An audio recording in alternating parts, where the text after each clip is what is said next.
In Lesson 9, we are going to be learning about the mean absolute deviation, which we call the MAD.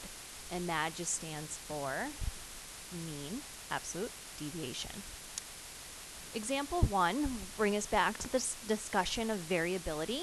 In Lesson 8, Robert used variability to determine which city to move to. He looked at 2 dot plots and determined New York City temperatures were more spread out from their mean than San Francisco temperatures were. The dot plots are found below. In addition to looking at the spread of the dot plots, we can also use the mean absolute deviation, or the MAD, to help us describe the spread and variability of a data set. MAD, or mean absolute deviation, is the average distance between each data value and the mean. So it's really about how far spread out they are from the mean. Mean absolute deviation is a way to describe variation in a data set. Mean absolute deviation helps us get a sense of how spread out the values in a data set are. So basically what the MAD does is the MAD gives a number to how far spread out, or the variability of a data set. So this is how we can kind of determine which pieces of information or which data sets have more or less variability. So there is quite a process to doing this, and we're going to kind of walk through how we do that right now. So in order to do this, we're trying to determine how far each data point is from the mean. So the first thing we're going to do is we're going to find the deviation for each of the temperatures for each city. So what we would do here is we would take the temperatures and subtract the means. So with New York City, it's telling us that the mean was 63. So that means for each temperature in New York City, I'm going to subtract 63 from it. So you can use your calculator just to find your deviations. It will tell you if it's a negative or a positive number.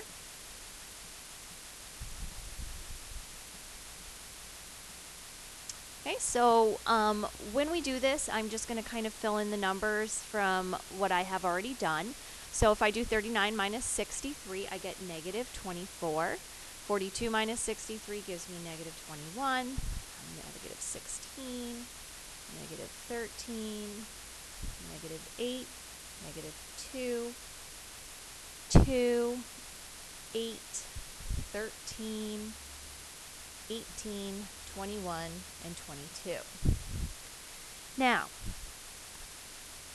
we were talking about the fact of mean previously, and if we were to take these deviations and add them together to try and find the mean of the deviations, or the average of the deviations, when we add them together, remember from a previous lesson also, we said that the sum of the deviations should always be 0 if your mean is accurate. So if we're saying all of these means are in fact accurate, if we add the deviations up, we're going to get 0 for every single data set. And that's not going to help us to get a number to measure the variability, or how far spread out the numbers are.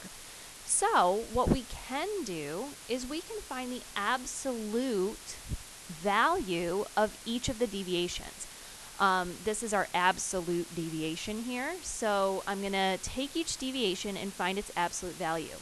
So for example, the absolute value of negative 24 is positive 24. Remember, with absolute value, it's the distance of how far it is from a number is from 0. So all negatives become positives, and all positives stay positives. So negative 21 has an absolute value of positive 21. Negative 16 has an absolute value of positive 16.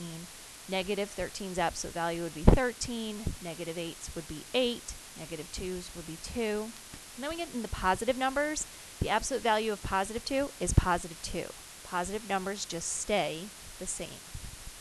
It's how far apart they are from 0.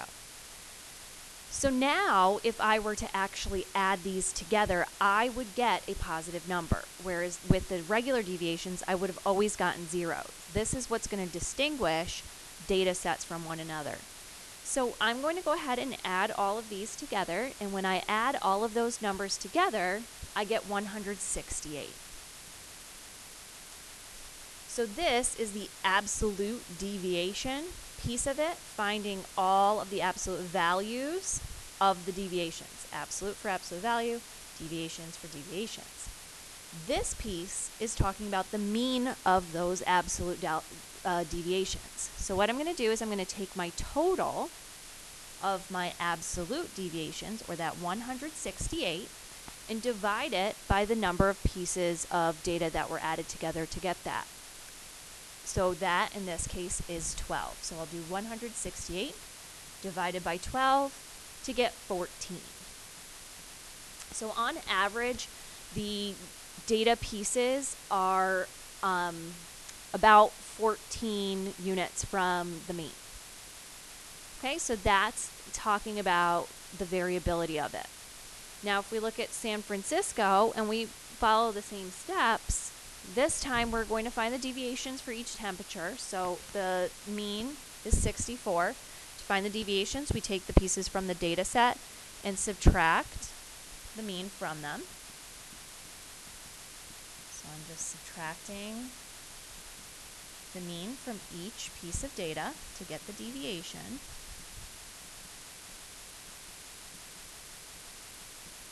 Okay, so I'm going to do my subtraction.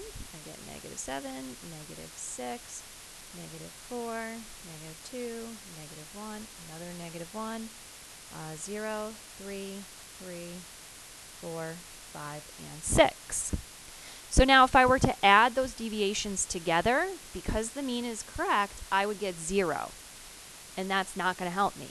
So in order to get a number for this variation, I would have to find the absolute values of all of these deviations. So the absolute value of -7, +7, absolute value of -6, +6, absolute value of -4, +4, and so on. So you're just turning all of the negatives positive and keeping all of the positive numbers positive. So now what I'm going to do is I'm going to find a total for my absolute deviations by adding them all together. So 7 + 6 + 4 + 2 + 1 + 1 + 3 + 3 + 4 + 5 + 6 will give us our total of 42. Once I get my total, I'm going to use that to find the mean of those absolute values of the deviations. So 42 divided by 12 gives me a MAD of 3.5. So this is how we can kind of compare our two data sets based on variability. Since San Francisco has a smaller MAD, 3.5 is less than 14, it means that the data is less spread out from the mean than it is for New York City. So the smaller the number, the less variability. The greater the number, the more variability. So if you're looking to compare by variability, you want a MAD that is smaller to make it more accurate.